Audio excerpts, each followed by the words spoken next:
PRC for July 15th.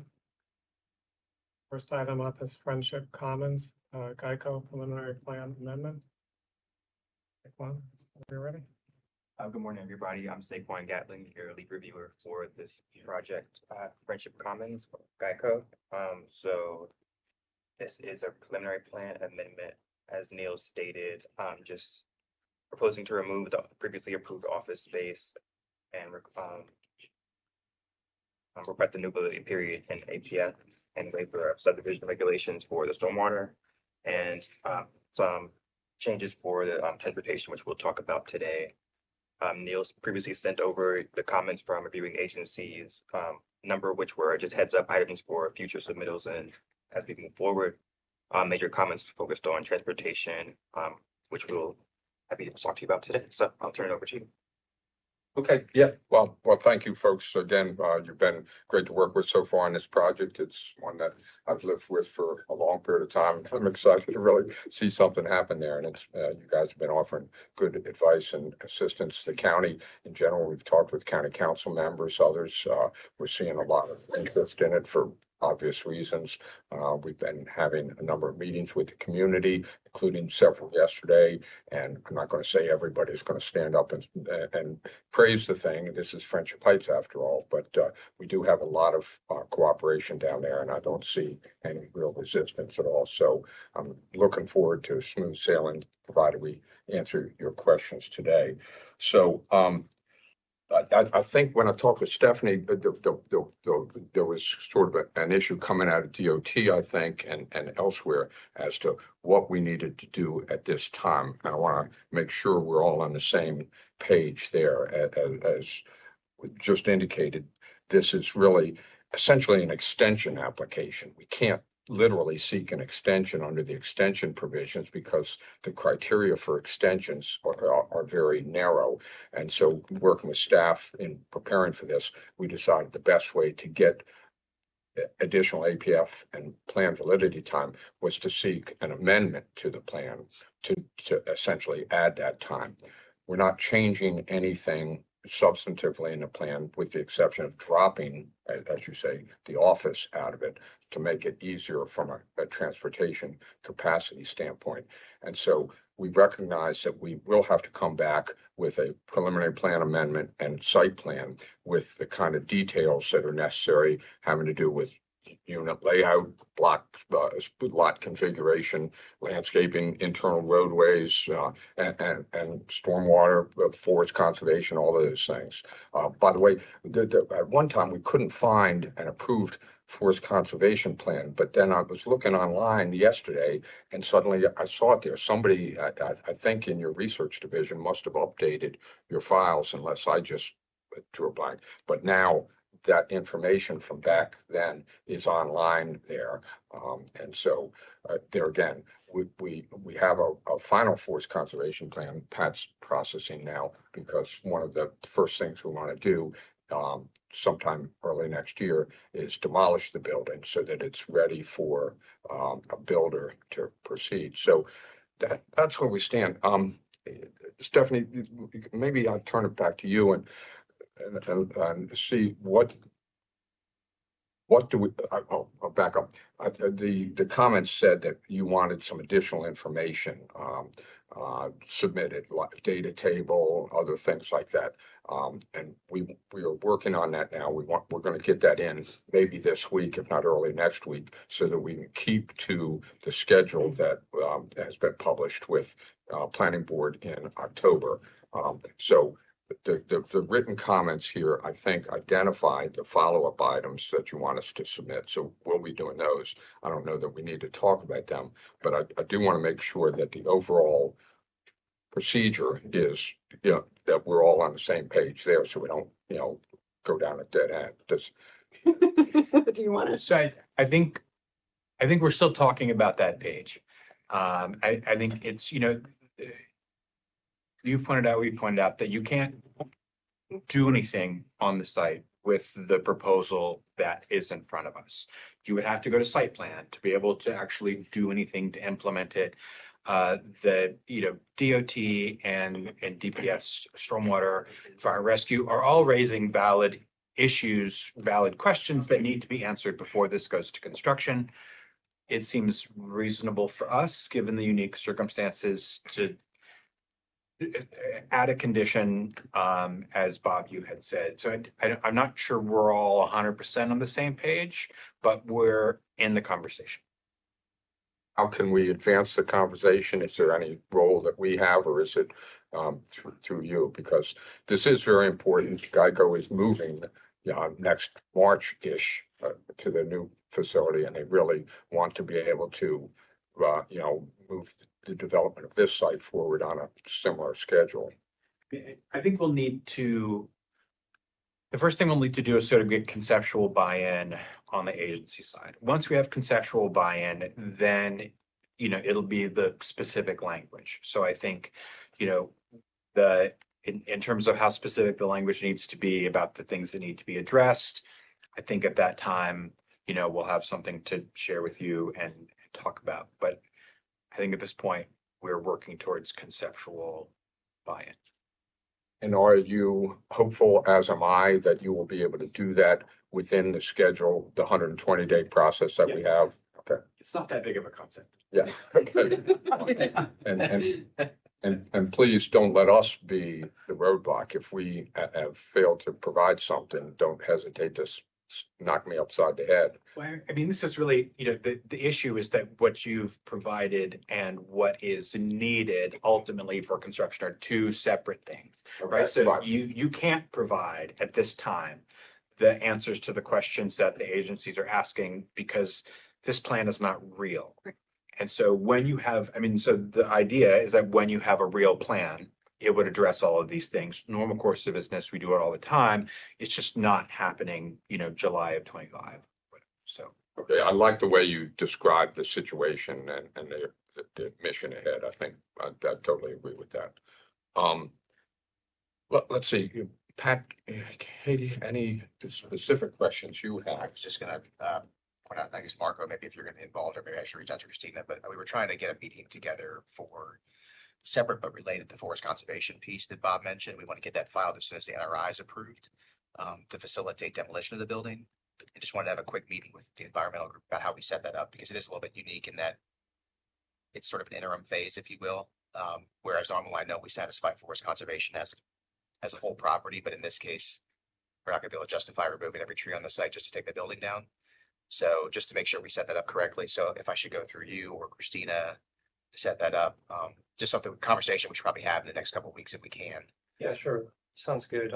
There's definitely a few examples of where a similar scenario happened. We can bring those to the table for you to look at. But at this point, go through Christina to set that up.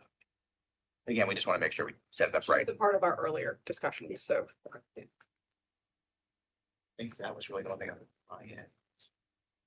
Hey, were there any particular questions? I know there are transportation issues, but not so much with the traffic study, I think, or the traffic. Yeah, because I think we've submitted the transportation adequacy form. We're significantly under the existing trips that are out there. So I think, again, pushing all of the analysis and specific alignment of roadways, signal warrant analysis really shouldn't be done at this time, that we really should do those when we come back with a plan that's actually going to be. Actually, Yeah. if I could just chime in on that, if when you resubmit, I noticed that you guys did not include your transportation calculations on the scoping form. If you could just include those figures along with the scope, that would be actually pretty helpful for also for the community to review, but also for just for the sake of completion of the application. Okay, these are the documents that you reviewed and everybody signed off on, Yeah. correct? That's correct. Okay. We did have one person to write in and say they didn't see them, so we just wanted to make sure it's available. Definitely double check. Okay. One thing I want to confirm, clarify, whatever the verb may be, is the length of the validity period that we're seeking now.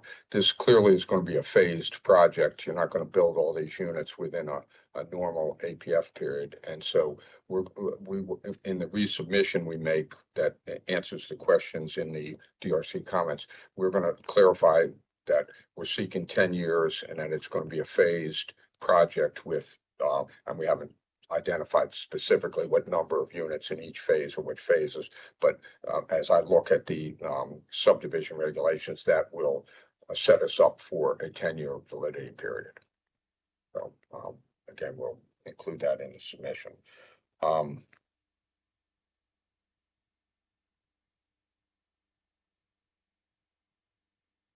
For a big project, I hate to say this, I think that's it though. Am I missing something that we need to do? For context, and I know that, so this is always a difficult question, but I feel like it's a more difficult question here. For the agencies, in terms of when, in a perfect world, would you be coming, or would somebody be coming back with a preliminary plan amendment and site plan 1 year, 2 years, 5 years? Because I think that also addresses another issue that we have a lot, where standards change over time. And so the standards that we're looking at today, it's possible that some of these, some of the phases could be in a different GIP. So I think if you're able to provide some context on the rough timing, however general you need to be. I think we can do that for you on that. And I'm gonna be the one bringing down the building and developing a lot of this. And once we get our sequencing together, we're still into what goes first, how we go. And also remember, we still have the 812 to deal with. That's gonna come back, which is probably gonna be more, there's more consumption there than in the other 2 pieces or 3 pieces or whatever phasing that we come up with that we started. The verticals are a little more complicated than the housing department. So we'll give you a timeline and we'll try and help you as best. I mean, we're going to obviously put some slack in there because, we just interest rate, we haven't had a good go in the last 6 years. It's been insane, as we all know. So, but we'll do the best we can to give you a good handle. And from Geico's perspective, they want to see this done right and they want to see it developed. They've been, it's been that way. It's been dormant and I think it's hurt the neighborhood, as we all know. And so let's get this guy. The other problem is when we bring it down, which everybody's going to be looking at from the permit perspective, we also are going to make sure that it's graded and reset so that it looks really good in a sense in the end, because when we go for the demolition permit, we're going to want, I hate doing these because I've done a bunch of these that people love the park for the period of time because they start to fall in love with 20 acres of grassed-in area. So we've had. It should be a relatively compressed time period. I'm certainly not anticipating being at this table 10 years from now to talk about it. No. I think this session. It is, I'm not here. So, but we'll give you a good idea of how we plan on working. Okay. And it's more just sort of like it's just a ballpark. Yeah, we get it. If we're going into the next GIP, I think that's something that's worth thinking about. I mean, the sector plan, probably 2 years out, right? Before there's any new zoning. So yeah, I think that might help with the conceptual discussion. Yeah. Okay. I don't have anything else. We will go back to the desk and write up these responses to the issues, including things like the ballpark timing estimate. Katie will submit the traffic numbers that you want. Pat's going to follow up on the NOI, FSD, Board of Conservation stuff. I think that's it. Okay, fine, great, thank you very much. Wow, very cool. So, save these for the next week.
2 for DRC on July 15th.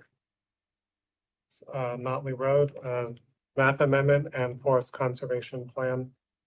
Go ahead, Troy, ready?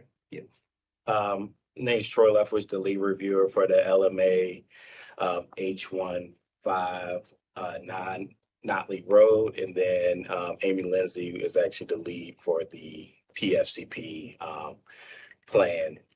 Before we get going, I just wanted to make just a general statement.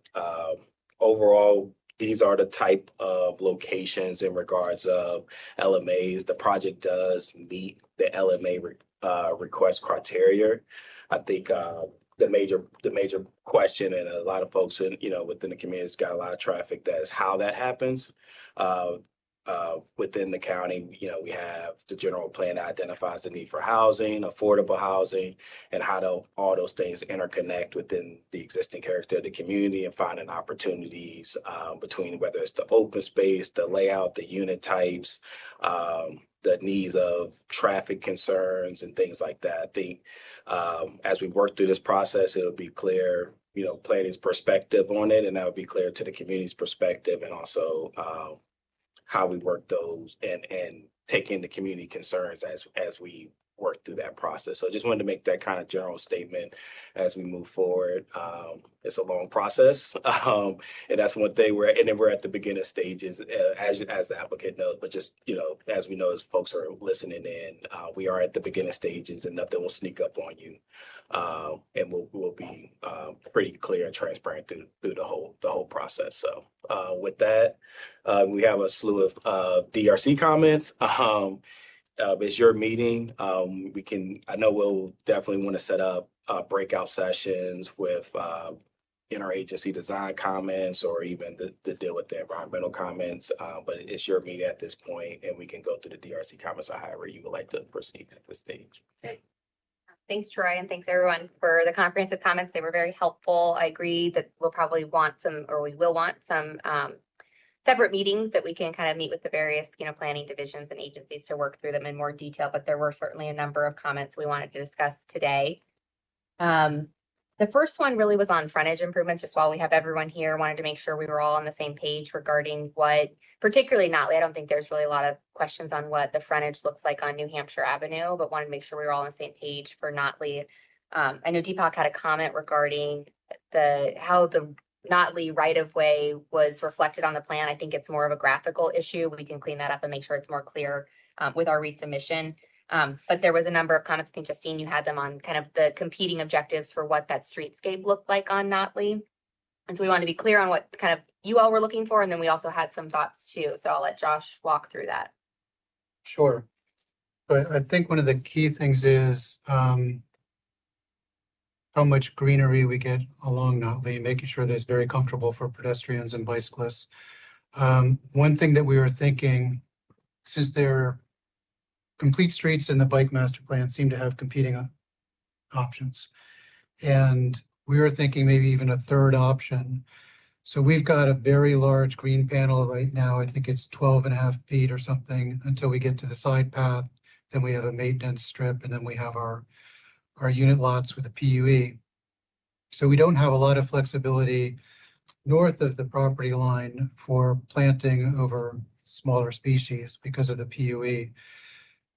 There is, however, an option because of all the space we have in between the property line and the curb.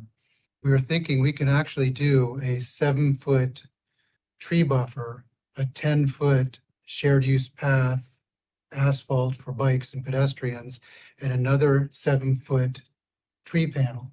So we could get a double row of trees within the right of way and still meet all of the standards for the road, the curb, and the 10-foot path, which would be really nice. We're looking at utilities. We might have a water offset that we have to deal with in a couple of spots, especially to the west side.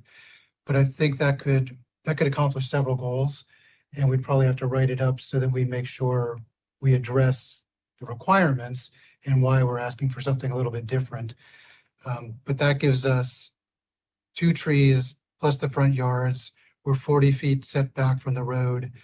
It's a really nice large green buffer that I think could help. So that's one thing that we're exploring. We just started looking at it last night. But it's something we want to talk about. Want to make sure it's feasible for us to keep looking at. We're talking about Knockley Road, Yeah, so it will be 7 feet, one with trees, and then the 10-foot wide side having and 7 feet with Yep. trees. I mean, I found that acceptable. I know that complete streets we work with the minimum, so that's beyond the minimums. yeah.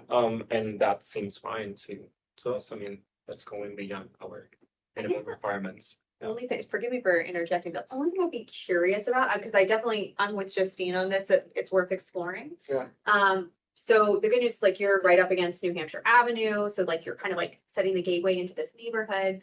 I'd be curious to know, is this right of way that you're working with consistent to the west? So to, if anything else were to improve or a CIP project in the future, would we be able to continue that streetscape? Or how would that tie into the one? Yeah, so I think Well, the park is what's right. WSSC owns the property just to the west of us, and they haven't dedicated at all. So they're, right now, their lot goes into Notley paving. Got it. So yeah, I think if we could just consider how this will transition west, and that probably means some coordination with parks. Yep. That would just be my biggest thought about that. But you're right, if it's meeting the minimums or exceeding them. So, all right, so that's good news. We'll keep looking at it. One thing I was gonna ask you, Josh, the second row of tree you're providing, are they gonna be public or private? Public. We gotta look into it. I mean, it's a little bit early to really get into design of it, but Yep. you have to look into it to make sure there's no conflict between the trees that are by the curb and the second row of trees. So we might do maybe like a minor, major, or we might do a stagger or something. Right, yeah, because the spacing for major is something, for minor is another, and then we don't want to plant a tree so close to the right of way line that's gonna have an impact on the residents themselves. Sure. So again, there's stuff that we need to consider when we get into design. Yeah, I think we would end up being at least 15 feet away from the residences for the first row and then have the path. So it'd be a standard, we're planting in the middle of a 7-foot panel, so 3.5 feet. So what's the speed on this road? Speed, 30. That's something to consider as well when you look at those buffer between the curb and the sidewalk as well. There's a clear distance needed as well. You're talking about site distance? Not the site distance. Basically, there's a clear distance depending on the classification of road and as well as the speed. The code requires minimum clear width. Sam, I think you're aware of that as well. That there should be a clear width between the side path and the travel lanes, depending on the classification and the speed of the road per the code. So just to keep that in mind. 7 feet, so we're beyond the minimum. Yeah. Just to keep that in mind, I just wanted to bring it out there. And also, is there any utilities running through there? Right now, there are overhead wires with communication lines that are close to the road. So we're looking at that. And then the water. And then there's the water underneath, which is a 24-inch line, so it's large. WSSC has some setback requirements, so we might have to use minor species anyway on some parts of it. So all of those things are combined, but we just wanted to make sure before we dig into all those details, it was worth pursuing. WSSC already has an easement. There's no easement, right? It's because it hasn't been dedicated, there is an easement. So we would look at, I don't know if they're still doing the subordination stuff with DOT right away. We'll do those proper things. That for an engineering term? I mean, as you said, you're gonna dedicate it in the future. Yeah. Currently, there's an easement. Yeah. So at time of plats. Yeah. Okay.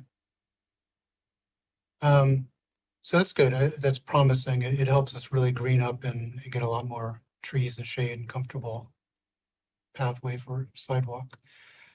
I think we can move on. You want to go to the next one? Connectivity. Yeah, so I think our next one was, there were several comments regarding connectivity, right? So we saw comments kind of requesting connectivity to the senior housing project to the north and then also to the park to the west. I think the challenge with the senior housing project, which may not be kind of abundantly clear from the plan, is just the grade differential.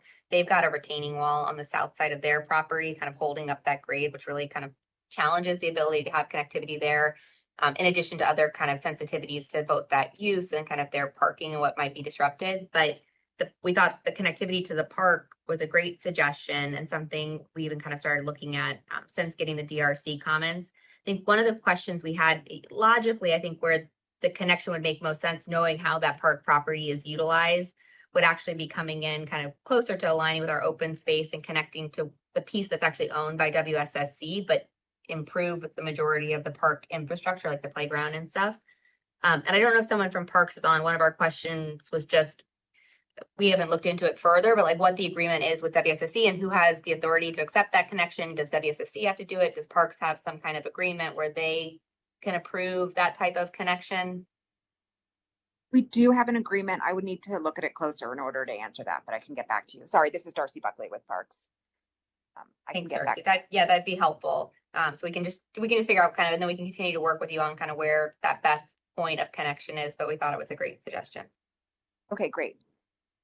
Our initial thought is to break up the two sticks, shuffle them, recombine them, and bring a larger open space. So you'd have continual sidewalk, direct line from New Hampshire along the open space, meandering path option, the facilities in the open space, and then you would come straight through where there are units now, those would be relocated.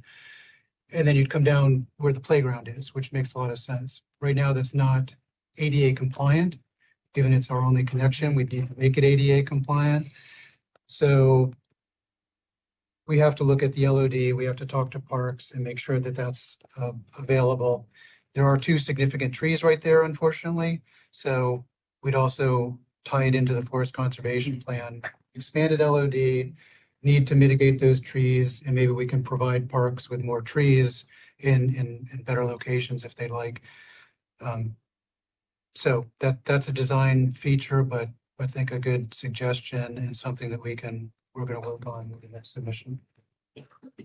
Were you saying you'd have to go through WSSC property to make that connection? WSSC actually owns that property right to our left. That note there. This is WSSC property. Okay. This is MNC PPC property and an L around it. Oh, I see. But like all the park But the infrastructure, like lease the or playground agreement and is all on the WSSC. Yeah. WSSC may be on the call here. Are they on the call now? Yes, I am the call, but these plans were not sent to us for review. So we need to check and then I can respond the applicant. We'll check with Parks first on their agreement, see if it contains the language we need. If not, we'll keep working with WSSC. But it makes a lot of sense because the road hasn't been dedicated along Notley, so that would be the better connection. You know, we'll set up the road for future connection if something happens with that property, but I think it's a water pump station. I think Logan looked it up or something like that. So it's probably not going anywhere. Okay, so that was that. That makes sense. So next, that kind of keeps in a little bit to the tree retention. I know there were a number of comments about, looking at ways that we could retain some of the existing trees, particularly along the perimeter of the property. We appreciate the comments and we've kind of begun to look at it. And Josh, you can describe where we've kind of looked at particularly, I think the main sensitivity that we see is in terms of seeing if we can preserve some of the trees in the northwest corner of the property where we abut the residential. And so we've looked at ways we can already kind of start to tighten that to not impact some of those trees. But Josh, you can walk through it in more detail. So if you can pan to the north of the page, is where we really started looking carefully at the layout. We had utilities and stormwater and grading to deal with. So our initial thought is that we can actually pull the LOD to the east, almost to the back of the units. We need enough room to actually build them. Townhouses don't like to have that much slope because they typically don't have basements. and they like to be about 2 foot maximum front to back. We don't have that condition already, so they'll have some kind of stem walls under their foundation. But we can pull both the stormwater and the grading towards the units on the east and the north. And I think we, just in a quick study, already saved like three specimen trees. And then we can change some utility drainage lines that are going to drain the roofs of these so we don't put runoff onto the neighbors. We can relocate that potentially to perpendicular with the utilities in the private road. So that removes utilities along the north, and we can tighten up that and save some additional trees along the north side. So, you know, we frankly did a simple grading for the first round, took what we needed, then we're looking at tightening them up, save several trees around that corner. And then, of course, we'll have the planting requirement along those when we get to the actual landscape design of putting in the screening plantings, which will have a fence and it'll have all the requirements for plantings in those backyards. So that's where we started looking at it. We've got some initial sketches. But I think we'll want to take all these initial sketches and, as Troy mentioned, set up a follow-up and really start taking. I'll just say, internally, there's a number of different designs that we've already kind of looked at. So I know we talked about a lot of details of like how you're adjusting this plan, but I think throughout the, it's our goal to, that this may look not what we're doing today, but what you're talking about conceptually, you know, those elements will be, carried over to some of these, alternative designs that staff has already started, pursuing. So, like I said, I know we talked a lot of detail as we're working within this plan, but I think in the future we'll see at least some different scenarios that still builds upon what you were kind of speaking. At least that's our goal, I think, in time. So Yeah, I think the concepts we're talking about here, will mesh with kind of the other, conversations we have regarding kind of layout, open space, all those different comments we received that we can kind of both consider internally and have a kind of more Charrette type meeting to, talk through and hear your guys' deep thoughts in more detail. But I think these principles, in terms of kind of tighten stormwater management, things like that, and grading to help preserve some of those trees will still be applicable regardless of kind of where those other conversations take us. But thanks, Fred. I think the last one was on that we wanted to talk about today, recognizing a number of these, we'll cover in kind of separate follow-up meetings where we have more time, was just on private roads. I wanted to make sure there was a comment on the private road justification so that we did include something in our land use report. I didn't know if you had seen that or missed it, or if you were looking for something more than we had already provided on that. I need to check back because I don't recall. Kept in there. That. Yeah. Okay. Yeah. All right. So I need to check that. Yeah, and then Josh, do you want to just highlight high level kind of some of those points, and then we can obviously have follow-up conversation. Like many of these kind of developments, we prefer the private roads because of how we can lay out the utilities, how we can do stormwater in the roads, which we usually end up having to take out a permit when we get into DOT DPS review of the design. We do have some grading, some horizontal alignment, things that are not standard. So the private roads allow us to do all those things. I'll look into that, and if I have any follow-up questions, I'll make sure to. We could also break it out as a separate like narrative or something. Is that more helpful if That would be more helpful, yeah, if you include that either on your statement or.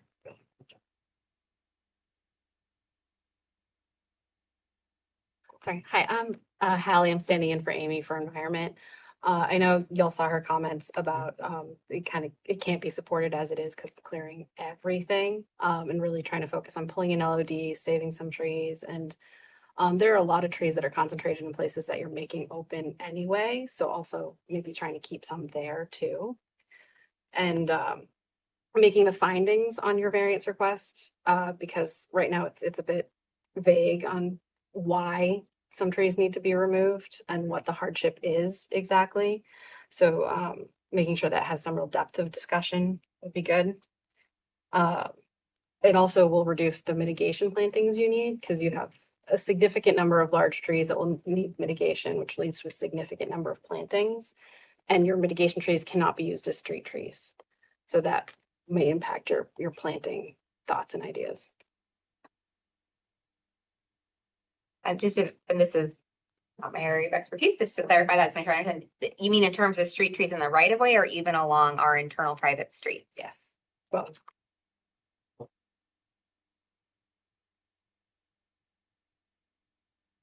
And is that, just so I'm clear, is that like a new policy or is that always, that's? I believe that's been a policy. Okay.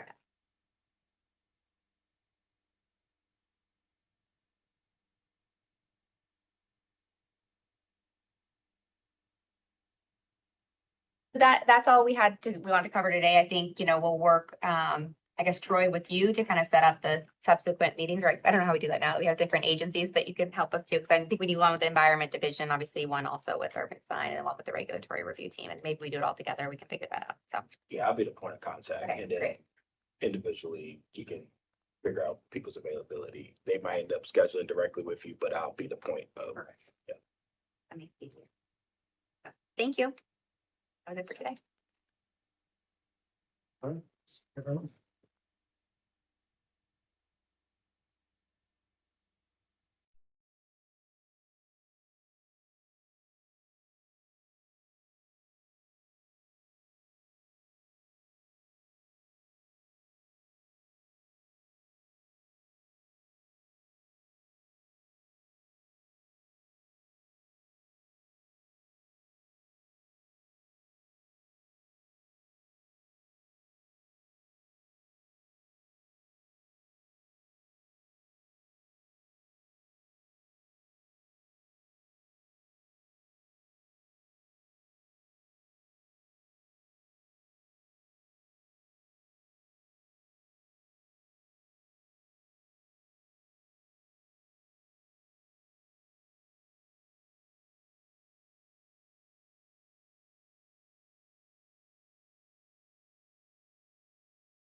This is item number 3 for DRC on July 15th. Concept plan for 15700 Shady Grove Road. Pen with Up County. It's the lead reviewer, whenever you're ready. My computer's not cooperating here.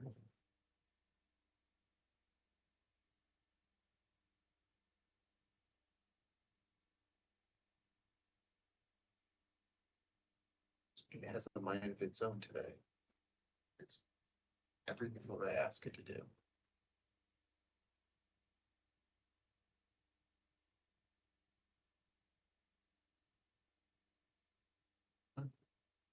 There we go. That should do it. Look at that beautiful dashing. Okay, this is a concept plan we have for DRC today. It is going in Shady Grove Road, where the current Red Lobster is, going to be a 3 uses into 1 site, which will be a dashing convenience store, a filling station, and a car wash in the rear. You've seen the concept. Staff had a lot of just questions and kind of thoughts about stuff. I think the biggest stuff about master plan conformance, but we are here for your questions. And I'm happy to answer anything you have.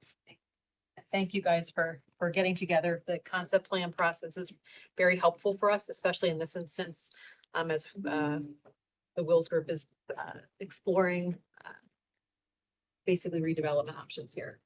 So I know there's been kind of conversations that have been going on in terms of the frontage improvements. We wanted to start about the frontage improvements along Shady Grove Road. There's some challenges there in terms of putting in the full width of the sidewalk and the landscape buffer. And maybe I'll turn it to you. Yeah.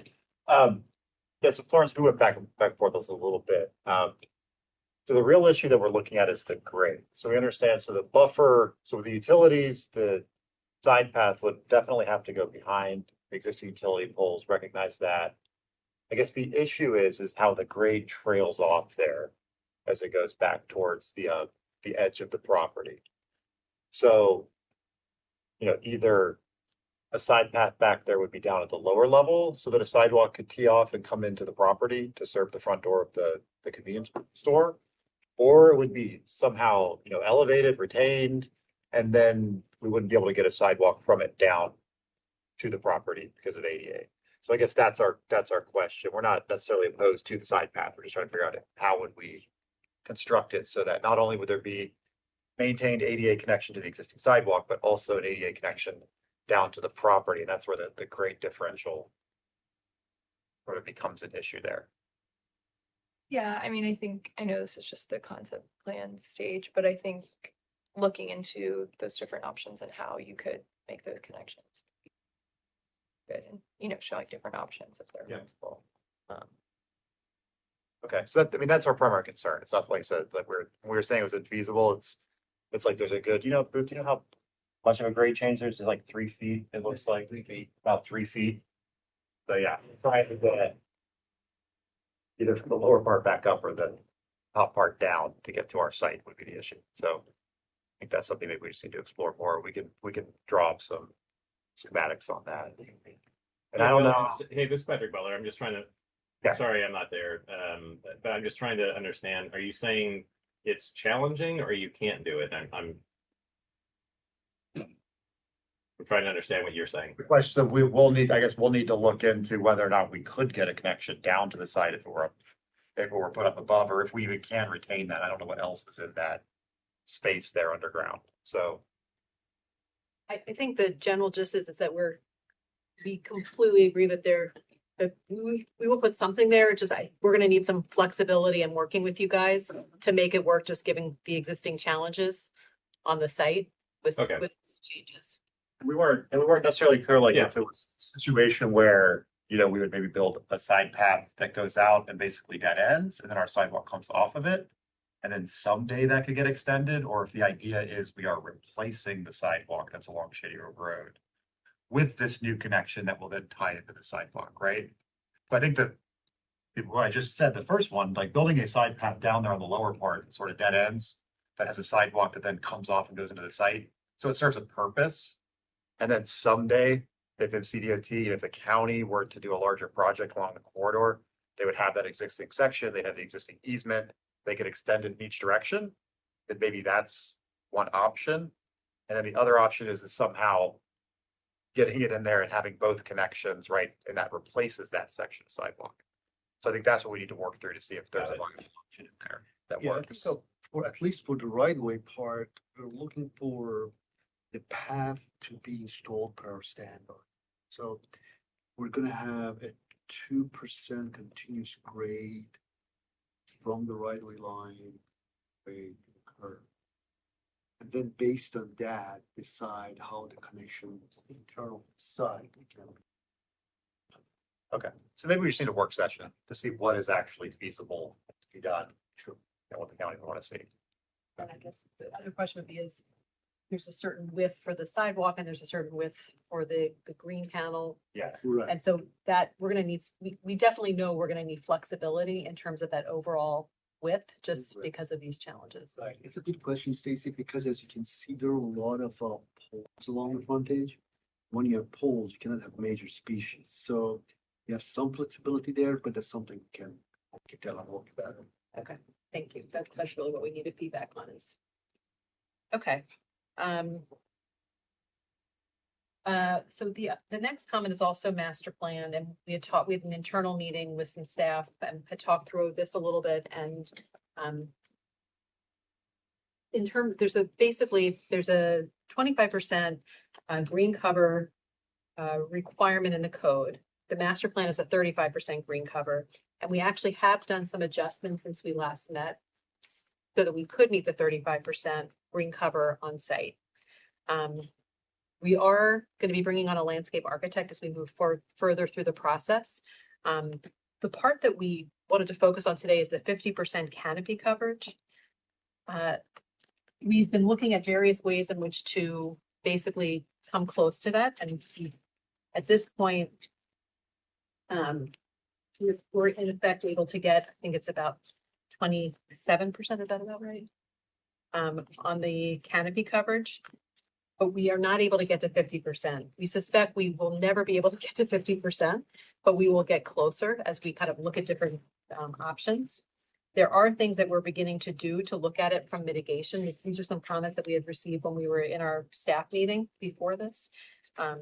We are providing on-site bioretention. We are providing native landscaping, structural soil feasibility. We're doing energy efficient buildings, storm drainage infrastructure. We are providing EV charging stations. But the challenges for this site is that, as you saw in the image that came up, it is a uniquely configured site. But beyond the uniquely configuration of the site, there are other easements that can traverse this whole property. And so there's WSSC easements that one runs right through the property. There's building restriction lines that are on the property that just restricts the envelope in terms of kind of the buildable area. And so that's been challenging to us and for us. So I wanted to just really ask you all, is there anything else that you all are looking for? And I guess acknowledging kind of what the team has begun to start looking at in terms of other ways in which to mitigate if we're not able to get to fully the 50%. Are there other things that you would be looking for the team to consider? Clarify. I mean, the WSC easements, I guess, they may have some restrictions on kind of species goes in there, but for the most part, you can still put landscaping in there. Same Okay, with, and actually, same that's with another question. BRLs. Yep.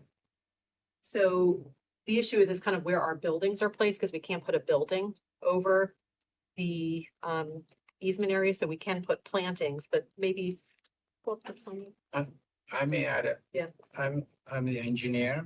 I may add that this property has easements not for itself mostly. It is for the whole industrial center. Drainage for the industrial center runs through this property. And we have no flexibility in moving that drainage in the bottom part or this bottom page part. That's a public pipe. There is a WSSC easement running through the canopy area on the top side. And that doesn't only serve this property, but it serves the other two properties of the industrial park.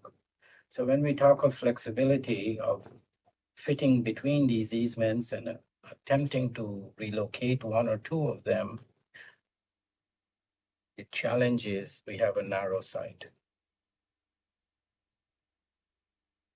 So we're basically working through kind of all these various things in terms of the buildable envelope on the site and fitting in, obviously kind of the canopy coverage. So, so again, I guess the question is what is it? Are there other like mitigation measures you all are looking to or looking for as we're kind of reviewing this site? If we're not able to fully meet the canopy?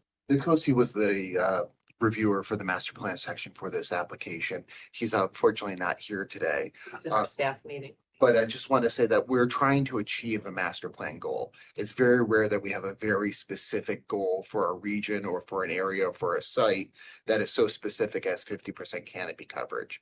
So the finding will be substantial conformance with that finding. How we get there is going to be demonstrated through the process. I think you need to achieve as close to 50% canopy coverage as you can, and then work your way backwards from there and try to figure it out. With that being said, I was noticing on the easements on the site, there's an 8 foot, or I forget what the width is, but there's a landscape buffer easement along that full edge of the property going across here, and then you can barely see my cursor. But that front edge, the southern edge of the property, is that from the previous site plan? And will it put the rest of the site plan? I assume you're going to be withdrawing from the site plan or having a new replace it. So when you do that, will it leave the previous site plan in non-compliance? So gonna have to look at the interplay between removing this section from the old site plan, what that landscaping easement was for, and what the moving forward, what it means. So if that removes, you have a little bit more space there. Maybe you can shift some of this around. There's a little bit of density of the parking areas. I'm not sure whether the parking aisles are at their exact minimum widths they need to be. You can maybe create some more green space that you can plant trees in. I think we're going to need to see a lot before we get to an idea or a thought process of mitigation. So this is Amy, and I did have some thoughts on how you can increase your canopy. The number of parking spaces provided is substantially more than double over what is required. So creating more planting islands that stick into the parking would then achieve the purpose of getting coverage over the asphalt, because that's really what we're trying to achieve here. I'm not saying that providing stormwater management isn't important. In fact, it's required, right? There are a lot of other things that are important, but this recommendation in the master plan really speaks to having coverage over surface parking lots because of their great contributions to heat island impacts. So that's what we're trying to achieve. So if we have to go to mitigation, let's think about what the goal of that recommendation was and try to meet that as much as possible.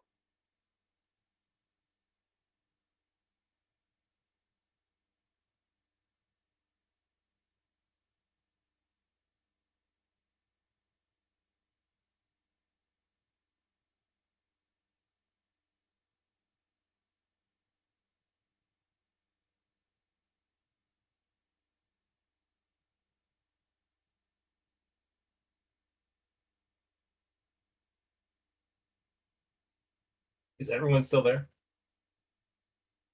Yeah, the room we hear dropped you out. now. Yep. The room dropped out. Okay, I was like, man, it got quiet. Now the room's gone. That was I thought great, my Amy. comment was You had just me like at hello. a mic drop, you know? Yeah, And Amy just dropped the mic and walked out. Yeah.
You just show up and everything starts working. Classic. Okay, where were we off when we last left? Oh, I think Amy was speaking about, Yes. different, she was mentioning about parking, so maybe she can finish her thought. Amy, we lost you at double. Double. You were writing down. Lost me at double. Oh, so what I was trying to explain was that the intent of the recommendation is to get coverage over surface parking lots. As you know, we're trying very hard to reduce our surface parking and to meet our goals, our climate goals. So in looking at the amount of parking that's provided, it's double the required amount. So I'm not suggesting you lose half your parking. I am suggesting, though, maybe look at it strategically and see if there's a parking space that can be turned into a planting area to actually meet some of these goals. And, if we have to look at mitigation, then think about what the goal of that recommendation is and think towards that.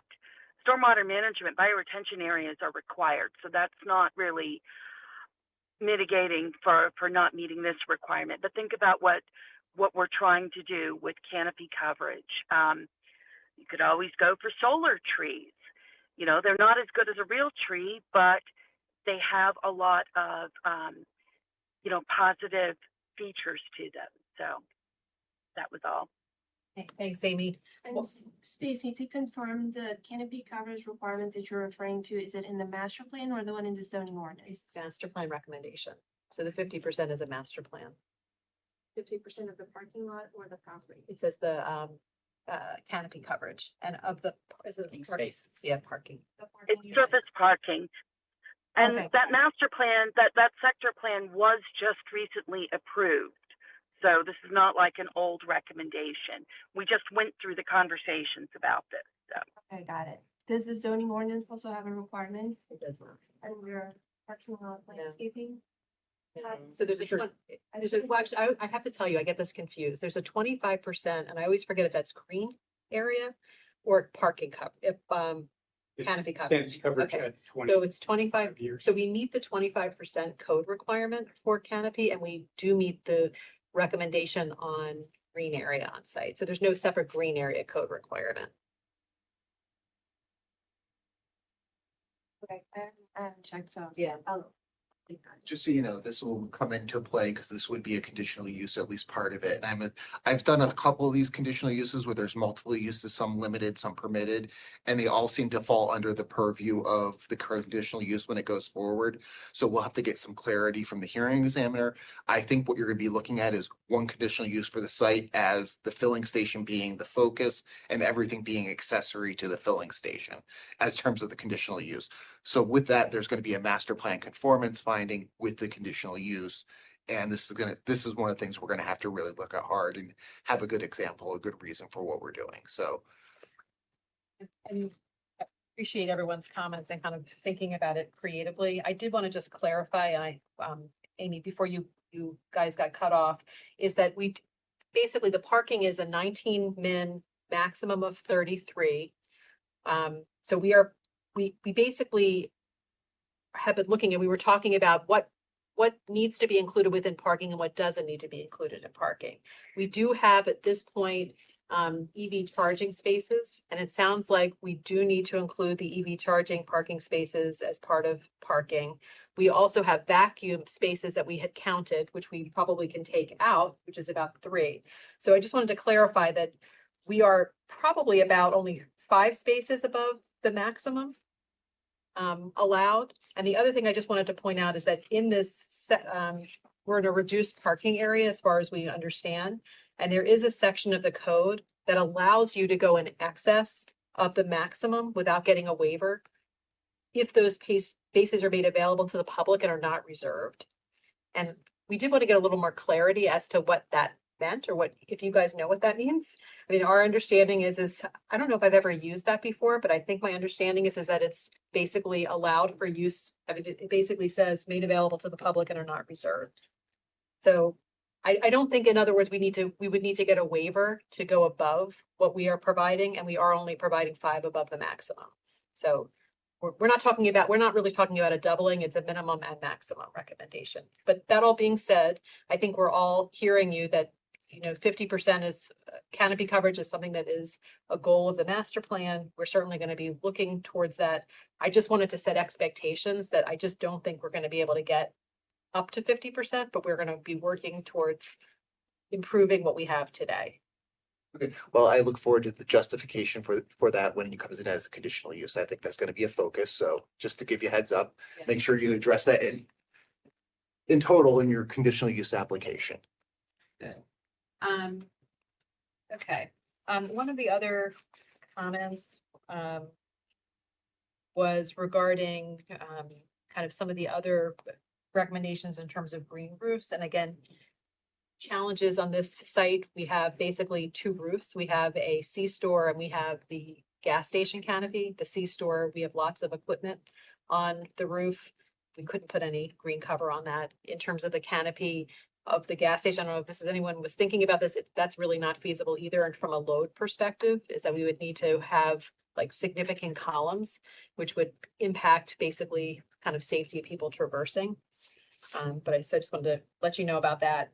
The other comment was there was a question, comment number 13, about an 8-foot landscape buffer at the southwest corner of the plan, and that there was a lot kind of going on there. And I think this kind of goes back to the question or the comment about in an easement area, you can plant over the easement. And that is our presumption, is that we can plant in that area.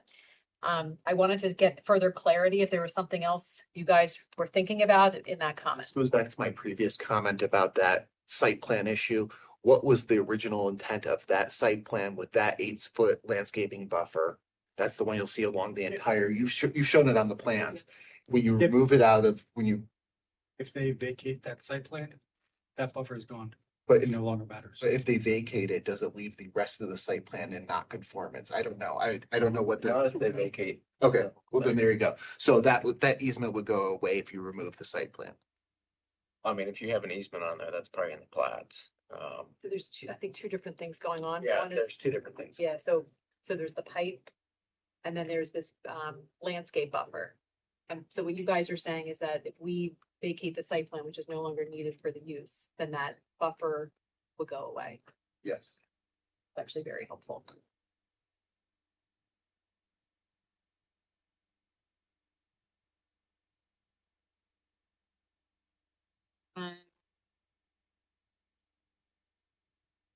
And just to, I guess, but to confirm though, we all agree that you can plant over the pipe, right? As long as, I mean, you're basically planting at your own risk, that if the pipe, someone comes in and removes the pipe, we have to replant to basically what Ultimately, we that had would be approved. the decision of the holder of the easement, whether it's Pepco or WSSC ultimately, but we have seen it in other cases. There's nothing in this easement that Yeah. restricts it. This is WSC. We will need to review the plans before, and probably you will need a whole harmless agreement and then we and approving it. But Okay. you can do plants. I see plants, but not trees. But not trees, plants, but not trees. Okay, great. And the easement is silent on this, so this is helpful. Thank you so much. And would you be our contact person for that? Yes, usually when I didn't get these plans either for review. Okay. But I am checking and see that you have a lot of easements in the site. And what I saw, the conceptual plan, I don't see the sewer. It's in a corner of the west. We have a sewer main. I don't see it in the plan. But I will send you. I met with overview comment for me. Okay, and I'll get your contact information so we can follow up directly. Thank you so much. Okay, no problem. Okay, the next comment is 14. There was a comment about providing connectivity inside the site into adjacent uses. There's a Valero and a Carvana. There are no other pedestrian. Well, there are people that work there. There's stuff that going, that maybe they're going to the convenience store. We need to make sure that there's safe pedestrian access across the site for anybody that might be coming to use the uses on the site. And that will be found under your conditional use also. I guess the question is, we're providing our connection from Shady Grove Road. And then, I mean, we can certainly provide a connection, I guess, Yeah, so we're on so our we're site definitely for them to connect to at some point. working. Yeah, so we're working. That's where we need to figure out like what happens along the front edge because we certainly wouldn't want two paths right parallel to each other coming over. Not that we have space for it anyways. But so we're 100% providing a pedestrian connection from Shady Grove and also from Shady Grove at the main driveway. So from that corner all the way to our front door. I was And thinking, then, oh, sorry. sorry, then the question is we can't really provide connectivity anywhere else because nobody else has on their properties any sidewalks to walk. As a concept plan, I think it needs to be looked at and it would need to be addressed. I think that you're going to have people coming across on their break, across a parking lot, across an area that maybe you need to look into further about working with the owners of those other two locations back there to see if it's something that they would be agreeable to. I think it's something that needs to be investigated. Yeah, so we can definitely look into that. Obviously, we can't do anything on their property, but like within the outline of our property, if there were some way to do even like a surface striped place, like if you're gonna walk in this striping. Yeah. And if you're driving, you'll see the striping and just pay attention. I think it just needs to be thought about. I think it's gonna come up during a conditional use hearing. Okay. And I think that if you show that you've reached out to the adjoining property owners to say, hey, we're willing to work with you to come up with a plan to provide access to our convenience store for your employees. I think that's a question that could come up. I have seen that. So But you're talking about basically connection on our site for them to at some point connect into. or maybe if it's seen as I'm just saying, I've seen these come up. I'm just saying, investigate it. That's my comment. So we can look at the overall plan for the entire center and see sort of what the walking around look like, see how that connectivity works. I don't think we have yet, so let us take a look at that. Like I said, concept plan, I'm giving you big pictures. And when we come in for conditional use, we can get into it much deeper and it'll have much more clarity with much more detail. I'm sure you'll be further along. I'm just looking at non-people coming off of Shady Grove Road, accessing the convenience store. Is there a safe path, at least on the site, for anybody that would come from off-site from the other uses towards yours to say, grab a bottle of Gatorade during the middle of the day? So we'll look, I think the one that really is probably precedent there is the Valero, because the Carvana doesn't really have users there so much. So we'll take a look and see what that route looks like. Connectivity looks like.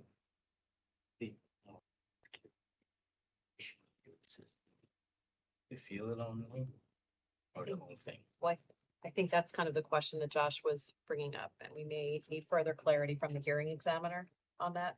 Yeah, I would definitely reach out to the hearing examiner's office. I have seen something very similar to this, where the whole site is subject to the conditional use, even though the only use that is subject to it under the zoning code would be one use. They're not seen as separate uses when they're conjoined like this. Separately? I don't think so.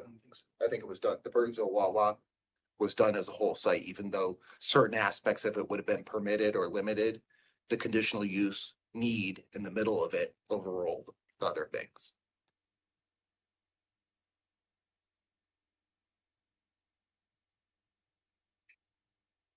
So I wonder if the conditional use can be the convenience store and the canopy only. So what Poop is saying is that Wawa didn't have a car wash, so it's possible that it was basically maybe there's a way in which for us to carve out part of it. Yeah, like I said, I would definitely reach out to the hearing examiner's office for direction on that. Get your feel for how they would address it. Just similar sites, not always exactly the same. They seem to take the conditional use as the primary use and everything else is accessory to that. Basically, I think if they're kind of related to some degree, it's going to be hard to separate those. And I think that may be the answer you're going to get. But yeah, definitely reach out to the hearing examiner. But I think in the past, with the direction we've received is that it's probably all the entirety of the site. We have seen some that have been split up a little bit, but they clearly had a separation of types of uses. maybe one that wasn't as supportive of another, but definitely get some feedback Because we were kind of looking also just for other examples. off the top of my head, but at least the names of the sites I can't think of right now, but we can get you some. Yeah.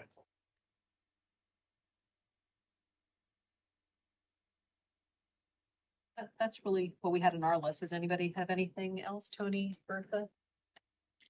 And just introduce to everybody. We didn't do that. I think you know some folks, but maybe if I may, just real quick, this is. My name is Bhupendra Prakash, and I will be the civil engineer in this application throughout the whole process. I would like to add one clarification. This site is not only encumbered by a major throughput stormwater pipe, there is also a major water line, and then there is also a major paved interparcel connection with Carvana. We cannot plant those areas or obstruct those areas. In the same difficulty we have with the major pipe at the bottom, we have with the second entrance to where it connects to the left, and that is off limits. We cannot work in that area. So we do have a restricted footprint straddled among a 360 peripheral encumbrance.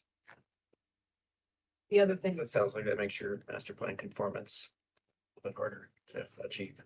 It's a challenging site.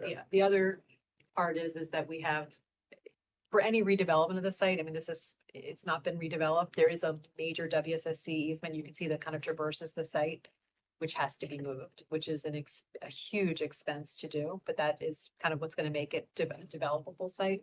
So those are some of the things that we are looking at too. It's just know that we are here because we want to work, but there are challenges with this site in terms of all these various competing factors. Just a little advice with conditional uses, as you probably know Yeah. this, when you're making your arguments, don't back yourself into the corner that the site might not be applicable, not be appropriate for the use. So if you go the route of saying there's so many encumbrances, any opposition could make the argument then that this is not an appropriate site for this conditional use. That's a really good point, and we need to be careful we say it, but the issue is for any use of the site, it's gonna have this challenge, and candidly, there are very few uses that could afford to move that pipe. Right. So the issue would be is you would end up having what it is today, which is kind of just sitting vacant. It's already developed. What'd you say? I mean, it's already developed. It was maybe not developed for the use that you're looking at or a similar use, but it doesn't make it But undeveloped. it's been sitting vacant. I mean, that's the issue, is that it's So, pretty prime real estate. Yeah. It's been vacant for how long? Yes. One last kind of final piece in this. Don't forget, as with this conditional use for a filling station, you will need a certificate of public need. And that would need to be done probably earlier in the process, later than in the process, because if that doesn't come through, you're automatically not going to make it through the process. And just as, before we go, just Bertha, do you want to just introduce yourself? Sure, I'm Bertha Ballou, construction manager for Dashian. Thank you all. Yeah, Tony Williams, with the Wills Group, in the real estate group. And I think you guys all have, at least most of you have met my colleague Vince Biazzi at this point. Whoever I met, Will's Eye, Kimberly Horn Traffic. All right, well, thank you guys very much. Thanks so much. Thank you. Great. Appreciate it.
Sorry we were late. We had some severe technical problems on the last one, but we got it sorted out, so hopefully we're okay now. Anyway, this is the fourth item for DRC on July 15th for debt property concept plan. Philip Estes is the lead reviewer with Up County. Go ahead when you're ready. Hi, thanks, Neil. Philip Estes with Up County, and I'm the lead reviewer for this concept plan application. Just a few of the major comments that we want to highlight with this submittal concerning site design. Staff wants to see the playground in a more central location. It appears there may be an area near the fire department turnaround where perhaps there's an opportunity to shift some of the parking around. Also, all parking spaces need to be located behind the front facade of the building.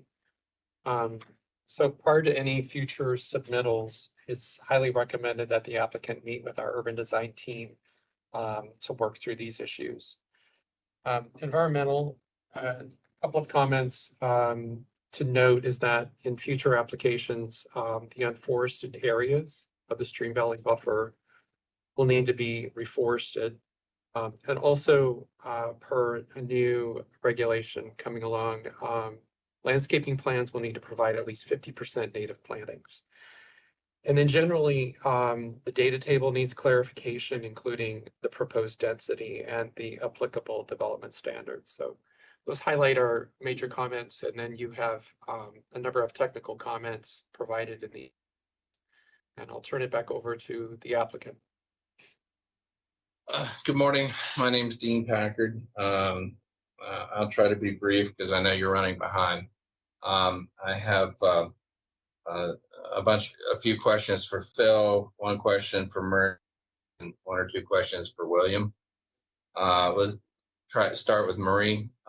Marie, when you say that the FDC must be collated with the main lobby door, I would assume that's the door on the back of the building that's the lobby where the elevators are.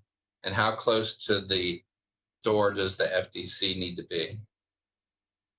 So code reads clearly visible. I interpret that as approximately 50 feet. The idea is you walk up to that lobby door, firefighter looks left, looks right, and sees clearly locates the FDC. So approximately 50 feet from that lobby door. Okay, all right. And then we have to be 100 feet from that FDC for the fire hydrant.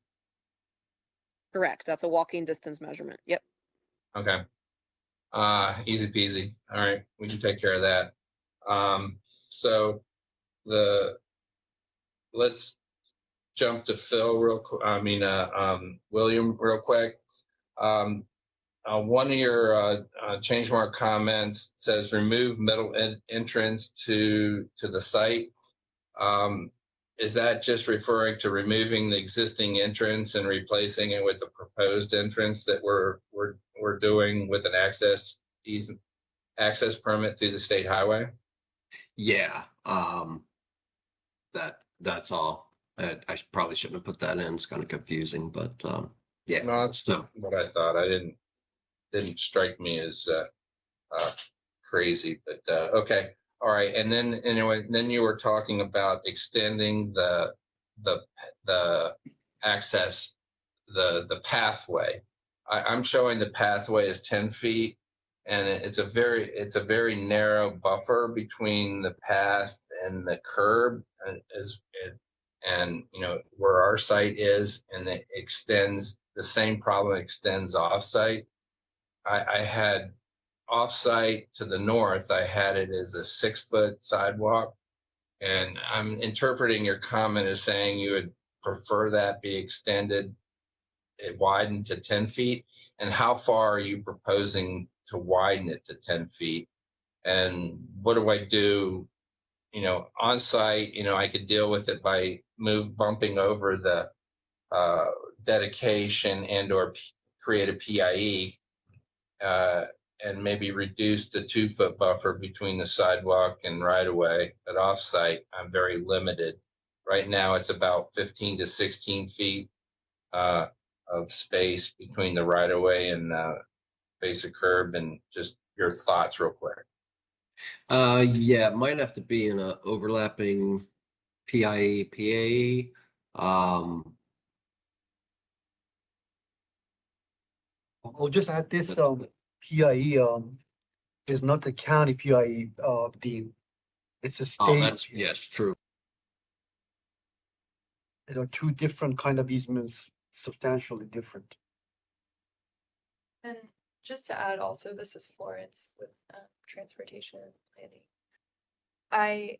It would be helpful to see, you're saying there's 15 or 16 feet off site of right of way. So I think it'd be helpful to kind of show that and show what could fit. I think if if the 10-foot path can fit, I think that would be good, but it'd be good to see that the existing right of way and what could fit. Okay, the right of way is a dashed line, and it's kind of a foot or two off the existing paving on the adjoining properties. So I can add dimensions, and it seems that you're trying to get to a larger buffer between the curb and the path. And does the path have to be 10 feet, or can it be 8 feet, or are we just trying to figure out how to make it work the best way? Yeah, I mean, I think we're trying to figure out how to make it work.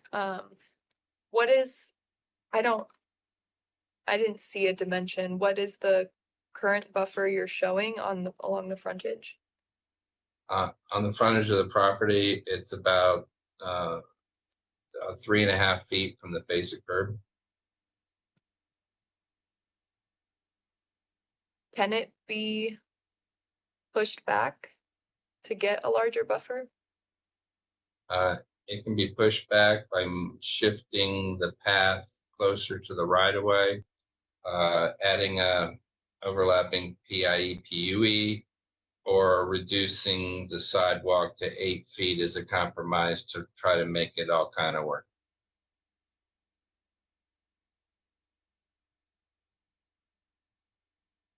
I think we'll have to check with SHA to see if they would be okay with the easement.